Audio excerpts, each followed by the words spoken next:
500 वर्ष के लंबे संघर्ष के बाद राम मंदिर बना है और अभी राम मंदिर को बने हुए मात्र 1 साल हुआ है और राम मंदिर को गिराने की, राम मंदिर को ढहाने की तैयारी शुरू हो गई है।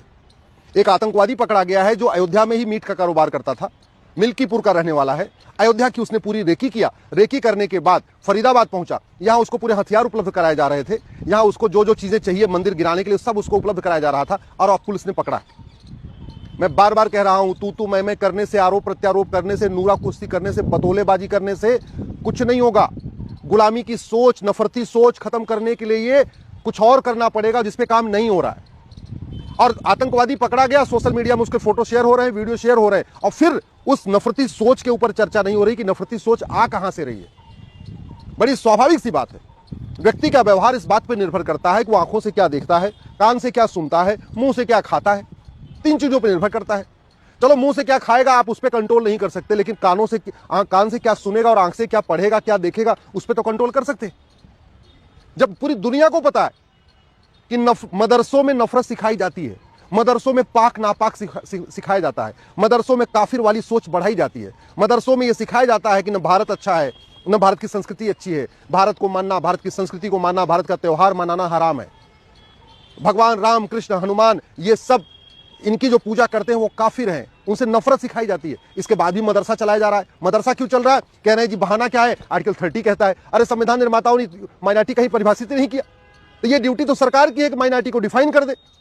माइनॉरिटी को डिफाइन कर दे कि भैया जो डिस्ट्रिक्ट लेवल पे 1% से कम होगा वो माइनॉरिटी कहलाएगा। क्यों स्टेट लेवल पे माइनॉरिटी आइडेंटिफाई करना, क्यों नेशनल लेवल पे आइडेंटिफाई करना? अल्टीमेटली जो शासन चलाने की यूनिट होती है वो तो जिला होती है। आप डिस्ट्रिक्ट लेवल पर आइडेंटिफाई कर दीजिए कि प्रत्येक जिले में जो 1% से कम होगा वो माइनॉरिटी कहलाएगा, जो 1% ज्यादा होगा वो माइनॉरिटी नहीं कहलाएगा। खत्म बात हो गई। मदरसे अपने आप बंद हो जाएंगे, मिशनरी स्कूल अपने आप बंद हो जाएंगे। अगर भारत को बचाना है तो सबसे पहले गुलामी का नामो निशान मिटाना पड़ेगा। भारत को बचाना है तो गुलामी के दौरान शुरू हुए मदरसे और मिशनरी स्कूलों को बंद करना पड़ेगा। भारत को बचाना है सारे के सारे अंग्रेजी कानून खत्म करना पड़ेगा। भारत को बचाना है तो कांग्रेस के द्वारा बनाए गए सभी कानूनों को खत्म करना पड़ेगा या बदलना पड़ेगा, क्योंकि जो काम मुगलों ने तलवार के दम पे किया था वही काम अंग्रेजों ने कानून बना के किया था और वही काम हमारी बाद में जो सरकारें बनी, जो कांग्रेस की सरकार बनी, उसने किया। भारत को लूटने के लिए, भारत को बर्बाद करने के लिए 50 से ज्यादा कानून बने, उन कानूनों पे चर्चा नहीं हो रही। आतंकवादी पकड़ा गया, डायनामाइट पकड़ा गया, सब कुछ हुआ, राम मंदिर को गिराने की पूरी योजना थी, अखबारों में फोटो आ गई, मामला ठंडा पड़ गया, अगले दिन कोई और आतंकवादी पकड़ा जाएगा, कोई और, फिर उसकी खबर छप जाएगी। जब तक इस नफरत की सोच क्यों आ रही है इस पे चिंता नहीं होगी, उसका समाधान नहीं होगा, तब तक कोई फायदा नहीं होगा। जब तक विदेशी फंडिंग नहीं बंद होगी, भारत के अंदर जो काला धन जनरेट हो रहा है ये नहीं बंद होगा, तब तक भारत सुरक्षित नहीं होगा। भारत